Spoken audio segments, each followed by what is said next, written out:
Okay, I'm back online here with making a QuickTime video to upload to YouTube with Maddie O'Connor, who's been seeing the effects of the trolls. What I'm starting to notice is like a kind of a homeostasis with the trolls, where I've just sort of like, you get your cancer diagnosis and then you're like, I'm going to deal with it.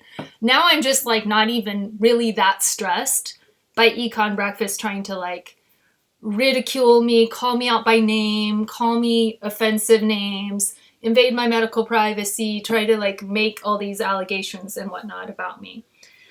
It's just getting kind of. He invaded your medical privacy? Oh, he thinks How did he do that? Well, the thing, okay, and this is kind of a subtle point, and it's an internet point, or it's an abuse survivor point. You know the thing you can do where you're like, I can write my autobiography. I can say, I volunteered information, and I do. If you want to read my blog, you can read my whole life story. I don't care. I don't think it's that interesting.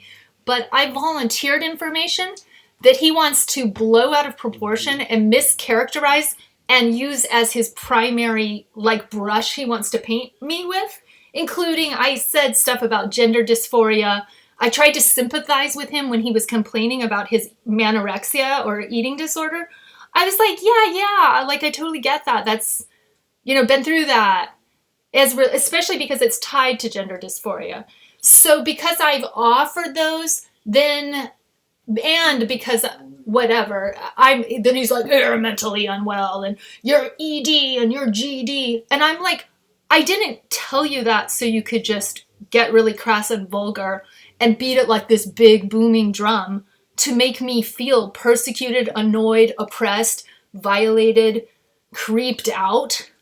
Like, and this is the person that has home stalked Brandon Farley. He's shown up at Brandon Farley's home unannounced, made Brandon feel that he would lose his housing, be put in danger. He was not invited, and they were making a big noise disturbance outside with music and a projector screen.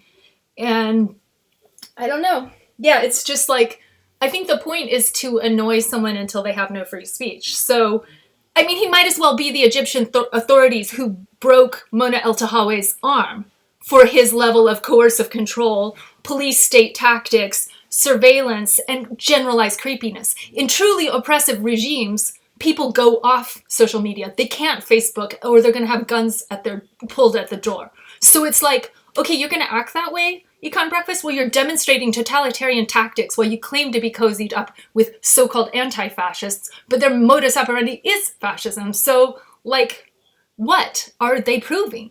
They're like a little mini totalitarian fiefdom cult club, but it's all on Twitter. So it's like, come on, man. You're not there yet. And oppressing me... Well, it's proving that he and they are a giant hypocrite.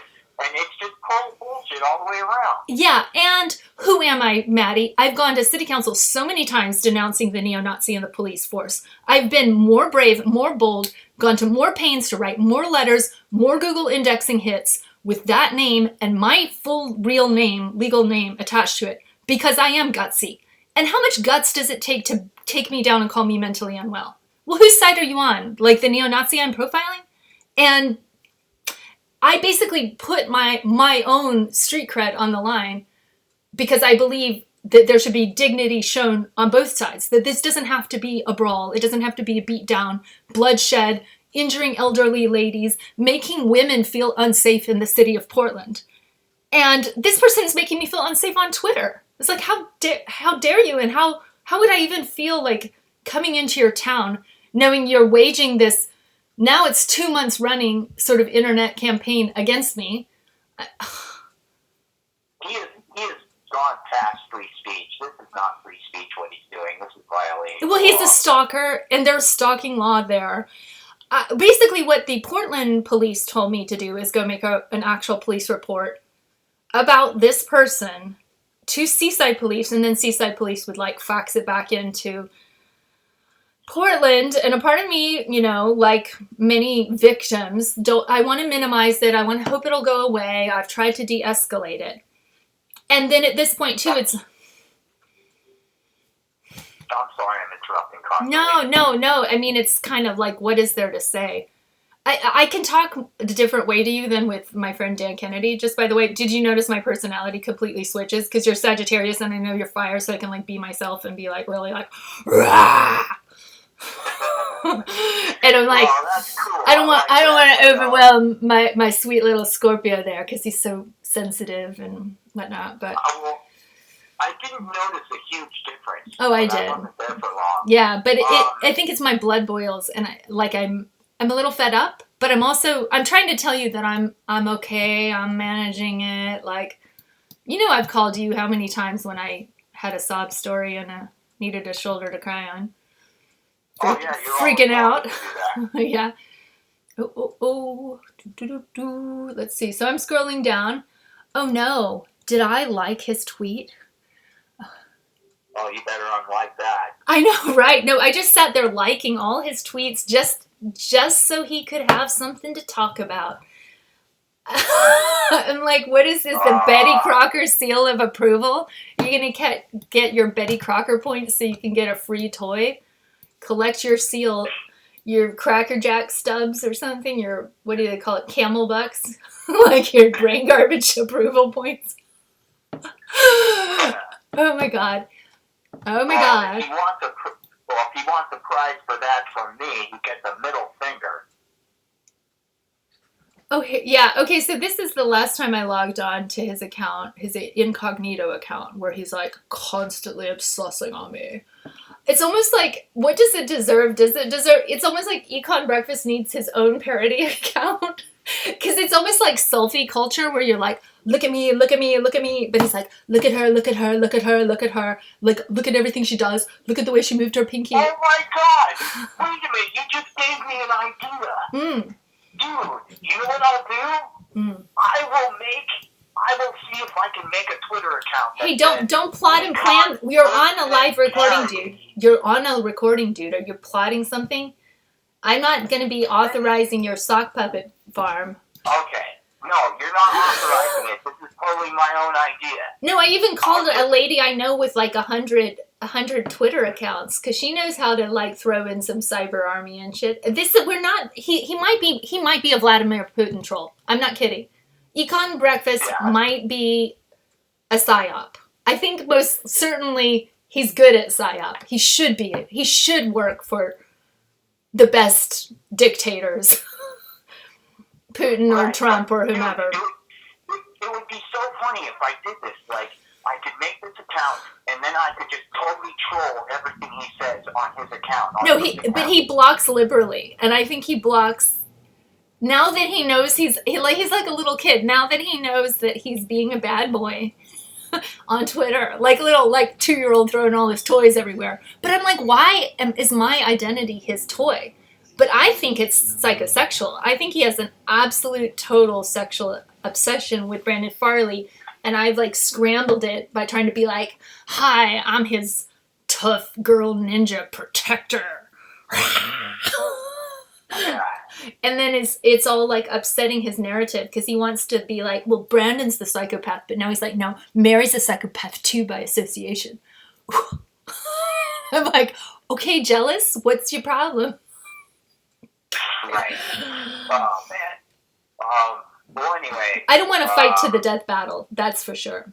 And okay, well.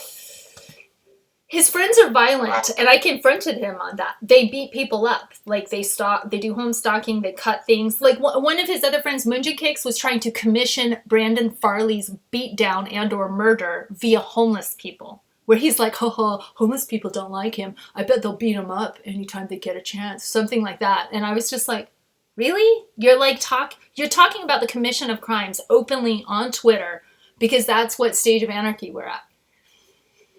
Right, well, that's also breaking the law. Yeah, right, yeah. It's like inciting a riot is a law violation. Right. I'm sure of it. Right, and this is all coming up to May Day, and so there's funny things afoot with whether or not anyone's going to show up for May Day, which is the traditional riot day in the Northwest. Right, well.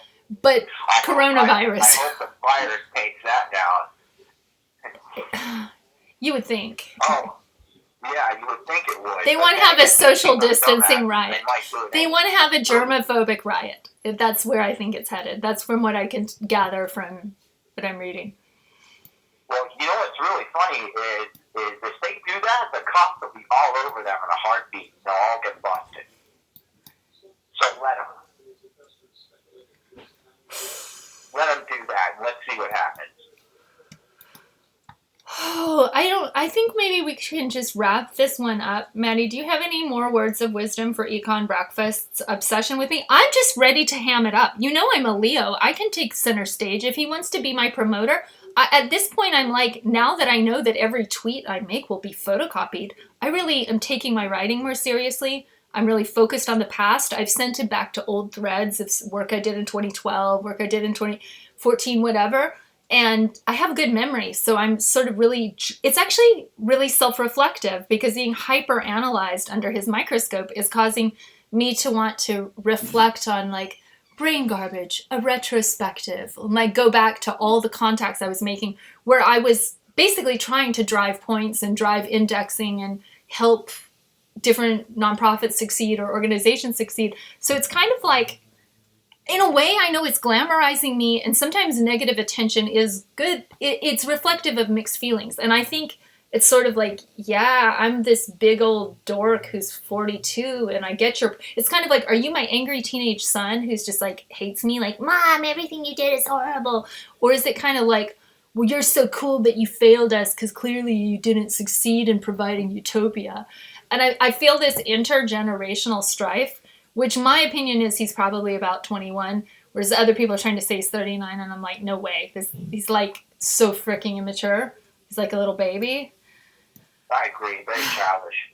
Yeah, so I accused him of hetero-washing my tweet about to this hot lady who's basically sexually harassing me about Brandon, and I was like, well, you know, I'm still bisexual and I'm not getting lesbian action. He totally erases that because he's GLBT, so he should be my ally. But instead, he wants to frame me as his little heteronarrative ingenue who's stealing away Brandon Farley, his nemesis / crush. So therefore by hetero-washing my tweet, he can erase the lesbian subtext, which is just sort of like, you know, you tried to hit on me in the past. And I'm just like, no, I'm really interested in women.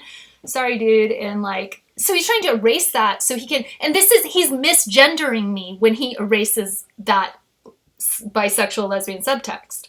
So I'm like, you're not even being a good GLBT, Econ. Like, frickin' hello, some solidarity. And if that's where we're at, where like the GLBT are all like, I'm going to take you down a notch. I'm going to take you down a notch. It's like, oh, come on, man. This is like internecine warfare. Oh, wow. So he's an even bigger hypocrite. Well, the thing is that, to answer your question... And he called me litigious. How dare he? Just because I've sued like... Litigious. Yeah, no. I stand up to oppressors. So you siding on the side of the evil corporations? Is that what you're doing, ECONBRKFST? Duh. Well, anyway, to answer your question, if I was going to... The last things I would say, which thank you for asking, because now I'm going to add this to the tweet, is I'm going to put in all caps, get a life, loser. I think he's told that on a regular daily basis. Just BTW, Maddie O'Connor. Yeah, well, he'll have another one then. Okay, Maddie, I think I should brush my teeth, and I'm wearing lipstick, so you should watch this one, because this is good. And did I let you talk enough? I know I was ranting, but do you want to talk? Well, I thought you said you were going to shut off now. Yeah, I think I'm going to shut off this. Yeah, I think we should, because I got to brush my teeth. Okay. Thank you, Maddie. Nice to hear from you. You're welcome. I'll always defend you. Okay. Oh, thank you. Bye.